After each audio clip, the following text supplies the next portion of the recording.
It was a warm summer morning in London. July 28, 1540. The streets near Tower Hill were quiet, not out of peace, but anticipation. A crowd had gathered. Whispers floated through the air. Something, or rather, someone, was about to fall. At the center of it all stood a man who had once commanded the very machinery of power in Tudor England.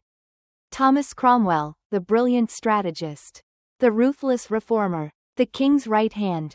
Just weeks earlier, he had been Earl of Essex, Lord Great Chamberlain, and one of Henry VIII's most trusted advisors. Now, he stood alone, condemned to die. This is the story of his final days. The desperate letters he wrote from the Tower, the rumors of a botched execution, and the truth, or legend, of what became of his body after death. Was it justice, betrayal, or simply the inevitable price of rising too high, too fast, in the dangerous court of King Henry VIII? He was born in the shadow of the hammer, not the scepter. Thomas Cromwell came into the world around 1485, in the small London suburb of Putney. His father, Walter Cromwell, was a blacksmith, or, by some accounts, a bit of a drunk and a troublemaker. His mother's name is lost to history. And yet, from this modest and muddied beginning, Thomas Cromwell would rise to reshape the English church, rewrite the law, and bend even kings to his will. Little is known about his early years, but like many of his generation seeking fortune beyond the Thames, young Cromwell crossed the Channel. He fought as a mercenary in Italy, served as a trader in the Low Countries, and may have picked up legal skills in France. He was, in the words of one historian, a self-made man in a world that preferred its men to be made by others. By the 1510s, Cromwell had returned to England. He married, fathered a son named Gregory, and buried his wife and daughters by 1527, personal losses that would come to define his cold, calculated demeanor. Professionally, he was thriving. By 1523, he had become a member of Parliament and had built a reputation for legal precision and political ambition.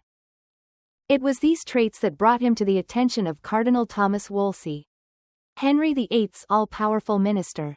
Cromwell joined Wolsey's household in 1524, and quickly became one of his most trusted legal and financial minds.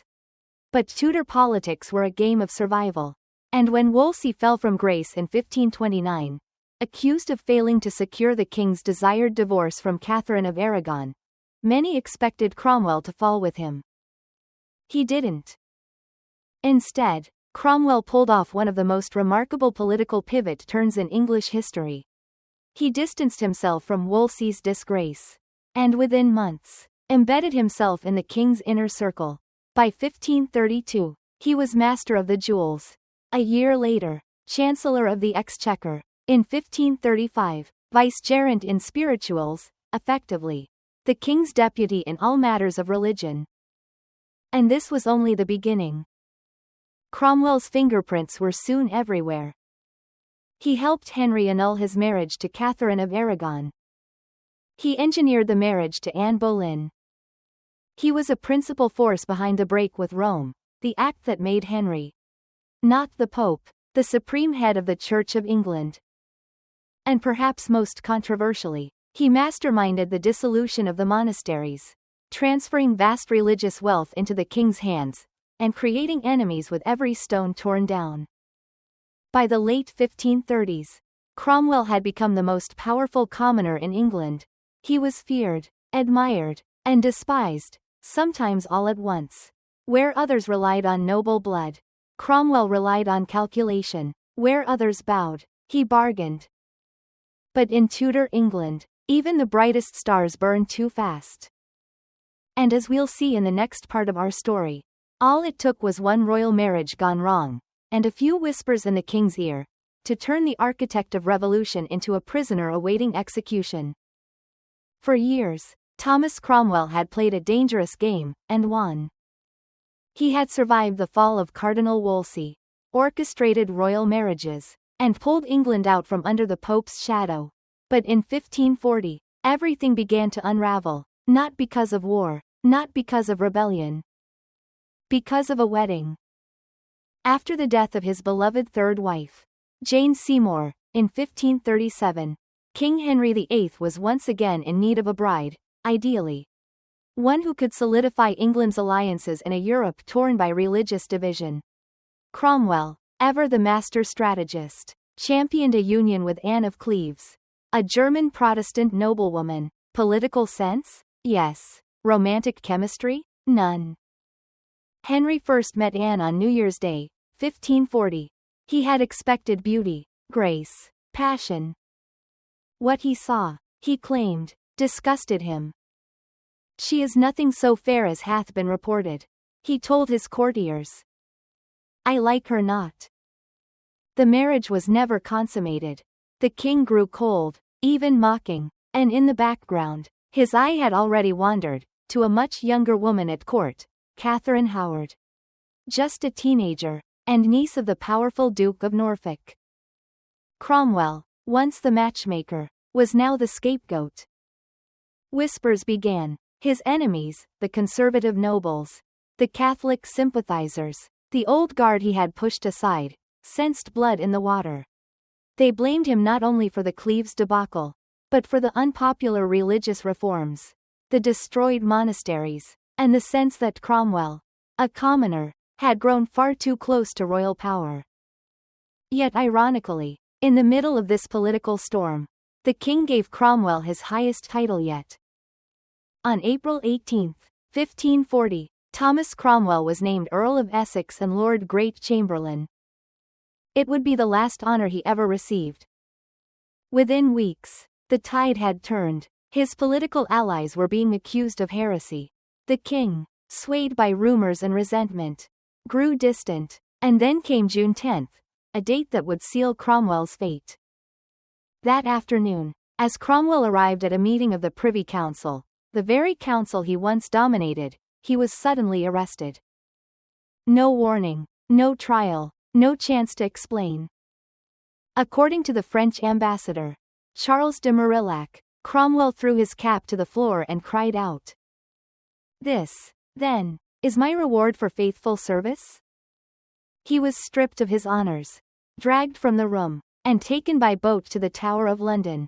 As guards ransacked his home, Parliament began preparing the charges: treason, heresy, corruption, even plotting to marry Princess Mary, the king's daughter. Whether true or false didn't matter. In Tudor England, when the king's favor vanished, so did your life. And yet, even in his cell, Thomas Cromwell hadn't given up hope. In the next chapter of our story, we'll explore his final letters, pleas written with trembling hands from the Tower, and the chilling rumors about what happened on the scaffold when the axe was finally raised. The Tower of London is many things: fortress, palace, prison, but for Thomas Cromwell in the summer of 1540, it became a tomb waiting to close. Days passed, the walls grew colder, his titles were gone, his servants dismissed, his possessions confiscated and inventoried like loot from a fallen enemy. He had once torn down the great monasteries of England. Now, he was the one in ruins. But Thomas Cromwell was not a man to go quietly. Just 2 days after his arrest, he wrote a letter to the king, a desperate, raw, trembling appeal for mercy. The handwriting was shaky, the language formal, but aching. If it were in my power to make you live forever, or so rich that you should enrich all men, or so mighty that all the world should obey you, truly, I would. You have been more like a father than a master, and where I have offended, I ask mercy. It was not the only letter. Over the weeks that followed, Cromwell tried again, and again. In one final, now famous note dated June 30, the very day Parliament was sealing his death, he wrote with a voice heavy with dread, I am a most woeful prisoner, ready to take the death when it shall please God and your majesty, yet the frail flesh incites me to cry for mercy, mercy, mercy. 3 times. Mercy, mercy, mercy. But mercy never came. King Henry, impulsive, paranoid, easily swayed, had already turned his gaze elsewhere. On the very day Cromwell was executed, Henry would marry his fifth wife, Catherine Howard. The king who owed Cromwell so much had simply moved on. And in Parliament, there would be no trial, only a sentence. Thomas Cromwell, Earl of Essex, was declared guilty of treason, heresy, and corruption, punishable by death. What had once been whispers in the court corridors was now written in ink. Final, irrevocable. And so, with no more words left to write, Thomas Cromwell prepared to die. In the next and penultimate part of our story, we'll walk with him to the scaffold at Tower Hill, and uncover the truth behind the infamous rumors that his execution was grotesquely botched. July 28, 1540. The sky above Tower Hill was a dull grey, as if mourning what was to come. A crowd had gathered, some watched with grim fascination, others, quietly triumphant, and a few, very few, mourned. Thomas Cromwell, once the most powerful man in England after the king, was about to die by the executioner's axe. He climbed the scaffold with what dignity remained. His hair was dishevelled, his clothes simple, his title, Earl of Essex, meant nothing now. He addressed the crowd with calm, practiced solemnity. "I am come hither to die, not to purge myself. Since I came to high estate, I have offended my prince. For that, I ask him forgiveness." But then came the surprise, a declaration that made even his enemies raise their brows. "I die in the Catholic faith, not doubting in any article of my faith, nor in any sacrament of the Church." Had the architect of England's break from Rome, the man who had shut down monasteries and promoted reformers, returned to the very faith he had helped dismantle? Some say yes, that in the face of death, Cromwell renounced his Protestant sympathies and embraced the church he was born into. Others believe he used the word Catholic in its broader original sense, meaning the universal Christian church, not necessarily loyalty to the Pope. Whichever the truth, the words were spoken, and the blade was waiting. Then came the axe. For centuries, stories have swirled around Cromwell's death, that the execution was botched, that the axe struck him again and again, that the executioner was drunk or inexperienced. It's a compelling image, a once mighty man being hacked down clumsily, violently, as if history itself could not bear to let him go cleanly. But the truth is far less dramatic. The most reliable eyewitnesses, including the French ambassador Charles de Marillac and the court chronicler Charles Wriothesley, say almost nothing about the manner of the execution. No mention of multiple strokes, no cries from the crowd, no blood-soaked panic. Only that Cromwell was beheaded at Tower Hill and his head displayed on London Bridge. Even the infamous Edward Hall, often cited as a source of the botched execution legend, doesn't claim the axe struck multiple times.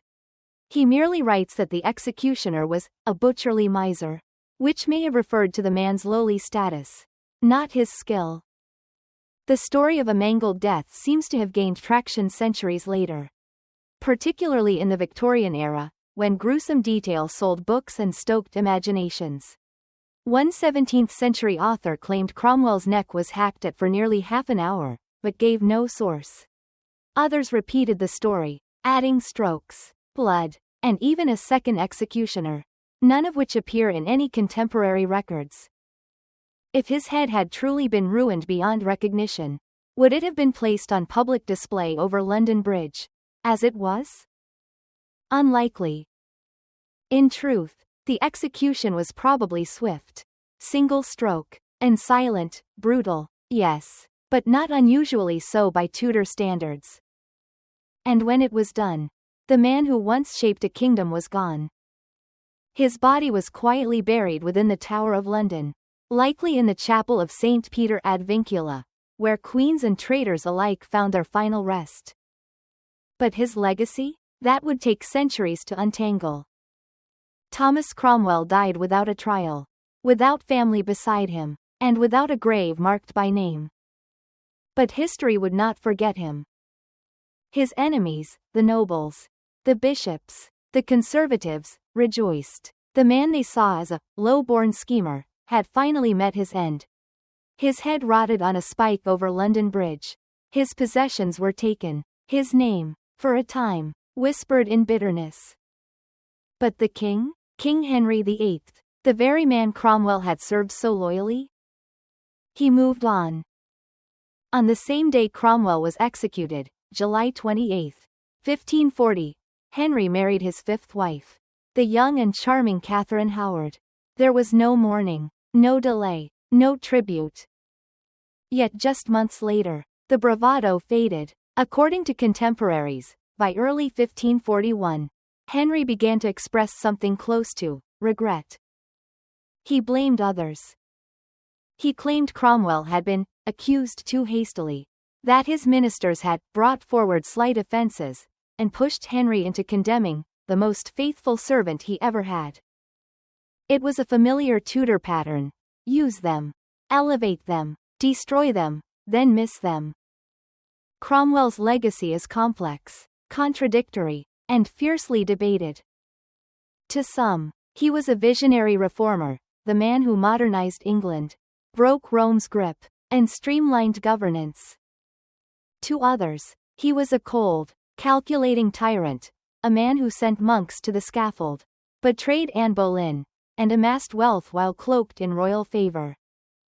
And then there are those who see something deeper. A man born in obscurity, shaped by loss, driven by intellect, who dared to climb higher than anyone from his background ever had, and paid the price. In recent years, Cromwell's story has been reimagined, most famously in Hilary Mantel's Wolf Hall trilogy, where he is portrayed not as a monster, but as a man, haunted, brilliant, loyal, and dangerous. Her version may be fiction, but it reminds us that even the powerful are human. And even the human can shape the fate of nations. His enemies danced when he died. His king forgot him in a day. But his impact still echoes, in law, in church, in history itself. And so ends the story of Thomas Cromwell, blacksmith's son, royal architect, and the man who rose too high to survive. If you enjoyed this story, please remember to like, subscribe, and turn on the notification bell so you never miss a tale from the shadows of history. And if you're still awake, maybe now's a good time to pick your next story. Perhaps Anne Boleyn, Catherine Howard, or Mary Queen of Scots, whose fates, too, ended on the scaffold. Until next time, sleep well, and keep learning.